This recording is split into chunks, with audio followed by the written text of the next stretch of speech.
It's a great day to be a Razorback. It's great to be back out on the field. Appreciate y'all. Appreciate you coming out today. I hope you enjoyed your day. Had an opportunity to stay out there as long as you wanted to today, and hopefully got a chance to see kind of the inner workings behind our entire practice.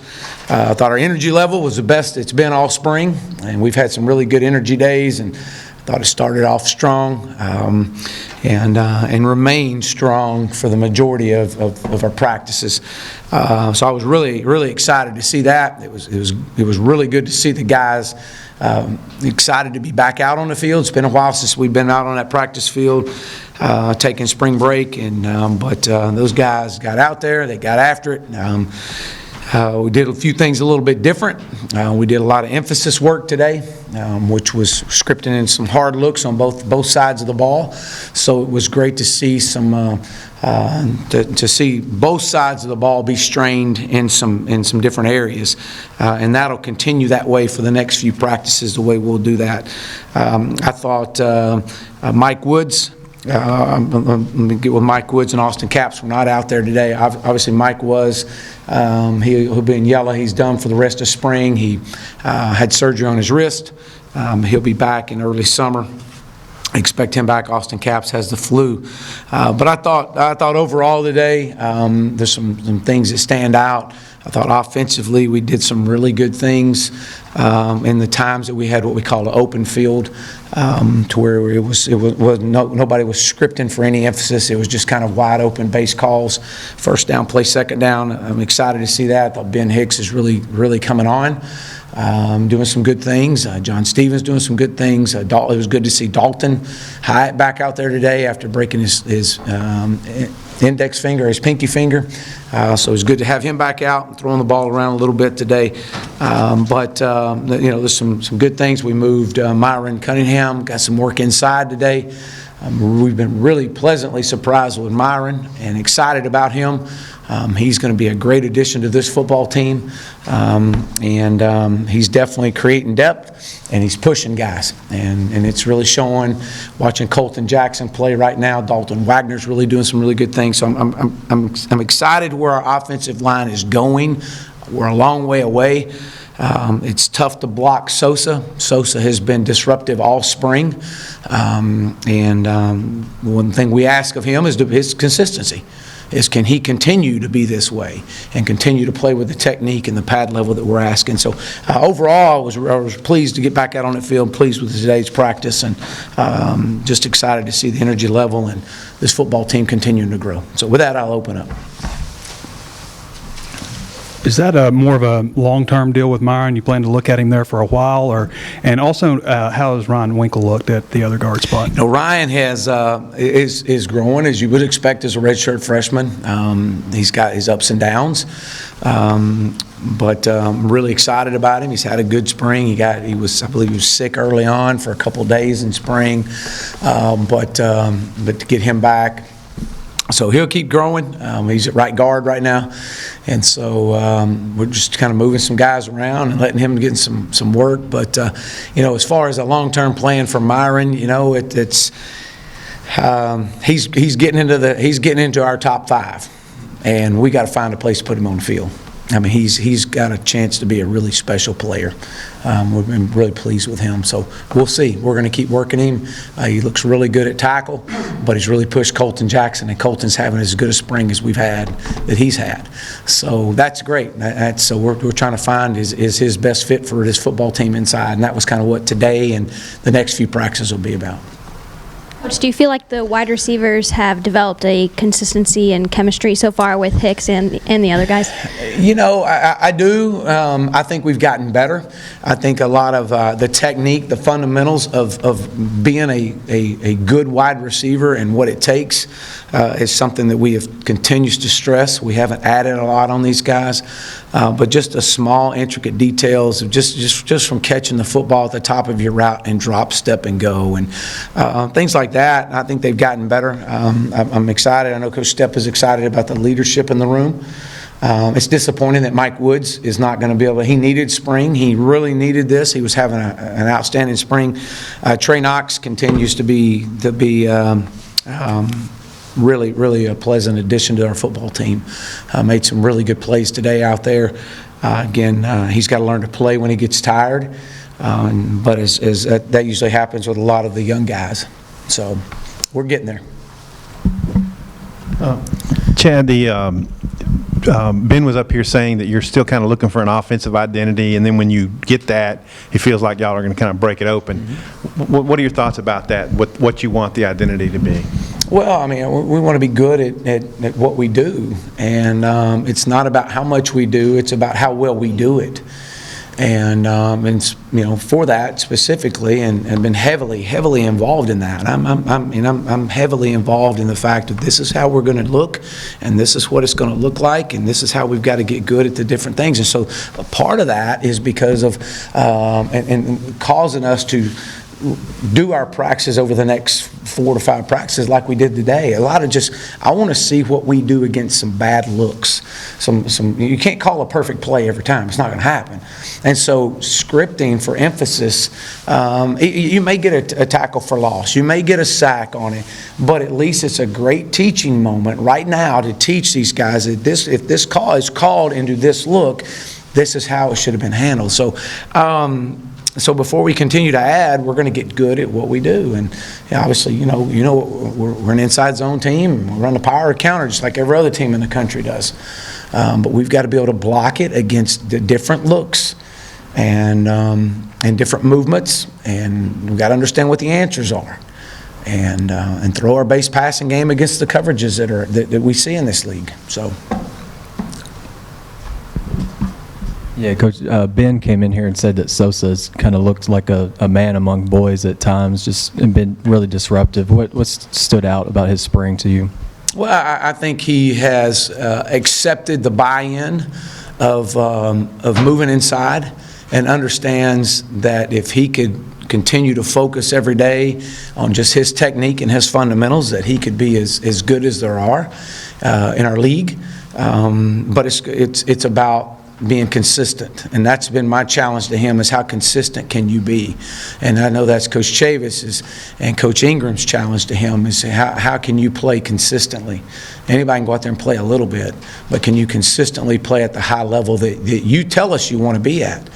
And so that's the challenge. But I will give him credit, as I mentioned earlier, and in my opening comments, he's done a phenomenal job. And now we need him to continue to be the leader of that unit and be one of the leaders of this football team, like he wants to be. Coach, I think I remember you saying this right, but tight end you've called the second most difficult position to learn on offense. Now that these guys have a year under their belt, CJ and all those guys are back, where are they in terms of, just the rhythm and all that stuff? And also with Hudson, when he comes in, how do you see him dropping in, since it is a difficult position to learn? If I'm not mistaken, I believe that we targeted the tight end more than any team in the country this past year. I mean, we were one of the top teams, if not one of the top teams, in targets for tight ends. So the role that they have on this football team it allows us to play fast, allows us to be a part of the run game, and obviously our passing game. And I think that we've continued to challenge these guys. It's good to see Grayson Gunner back after a toe injury. He's still not full speed. He's much like Mike Woods needed spring, and his 3 practices he was having, he was doing really well. So hopefully to get him back to finish this thing up. Blake Kern, a walk-on, has continued to impress us as a true on-the-line tight end.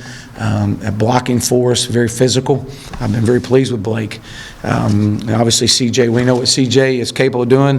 CJ, much like Sosa, the challenge is consistency. Can you be a consistent football player? You come in here and tell me you want to be an all-SEC football player, but can you practice like it? Can you be it? Can you consistently, day in and day out, prepare yourself to be that? And because this position on this football team will allow that to happen if you can and prepare yourself for that. I do expect Hudson to come in here and contribute quickly. I do. I think we've got a good mix. I really like the room. Moving Chase to tight end has been it's amazing when you move guys. Sometimes guys move positions, and to see him and the success he's had this spring. He's had as good a spring as anybody as well. So I know Coach Lunny's very proud, very excited about Chase, so he's gained some weight.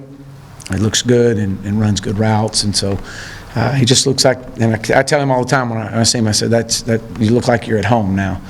And so again, I think we're on par, but I expect Hudson to come here and contribute. Lindsey, somebody capable of doing maybe even more than holding as far as yeah, he is. Quarterback. He's as smart a quarterback as we got. He understands the offense. He's truly a coach out there on the field for these guys, and has done a good job. Gotten quite a few reps this spring as well. So I feel very comfortable with Jack. Coach, Cap's missed today, but how has he done, and do you expect him to be back later this week? Or Yeah, we hope to have him back for Thursday. We got 3 practices left this week: Thursday, Friday, Saturday. I expect him back. He has the flu. He's done a good job. He's again kind of that second year, the buy-in of understanding the position and moving inside and or moving into that offensive line. A year ago he was willing to do it because that was what's best for the team, but it takes some time. He understands coming out and coming into spring this year and into the fall that this is his position, and so he's taken a lot of pride in it, in his meetings and the notes he takes, and obviously is working really hard on the field. So I'm pleased with Austin.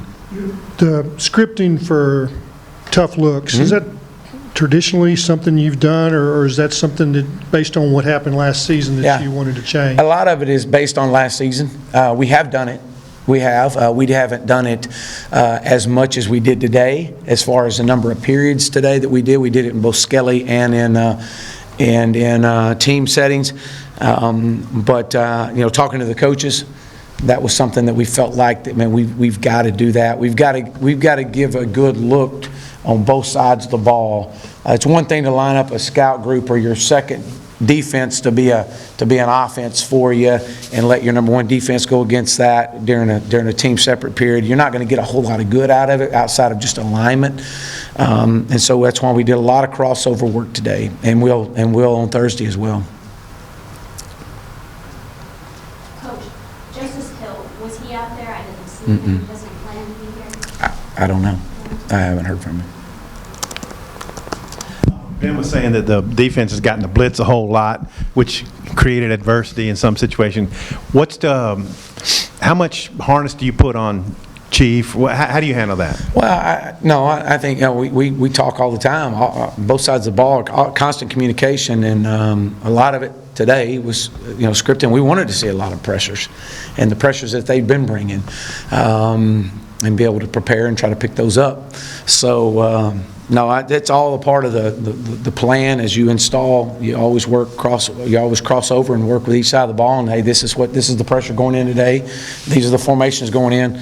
And Chief is just like Joe offensively. Is that we're very limited right now in what we're doing. We want to get good fundamentally at what we do. It's a little late, but what is the message that you sent to those guys when they went off to spring break? What do you leave them with? And then when you guys reconvened on Sunday, what's the first thing you said to them? Well, first thing I wanted to share with them as we left for spring break is, obviously take care of business. Understand what the standard is here. Understand what our culture is, and understand that you represent the University of Arkansas and Razorback football, past, present, and future, 24/7. And actions of a few impact many. I say it all the time, and whatever decision you make impacts a lot of people outside of you, so make good decisions. And they did. I was very proud of them. I commended them when they came back Sunday. And Sunday was a day that we kind of went back and kind of looked a little bit in the rearview mirror, just a little bit. And we've kind of been a few months removed from the season, and kind of gone through spring ball, but we focused a little bit on, hey, let me remind you what we were. And let me remind you that this is who we are as a football team, and this is what our culture is, and this has been established, and this isn't going to change, and we've got a lot of work to do.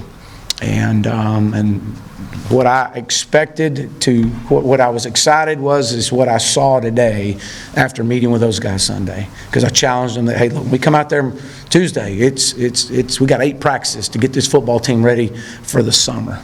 Not ready for the fall, for the summer. We've got a long way to go for the fall. We got to get the football team ready to go.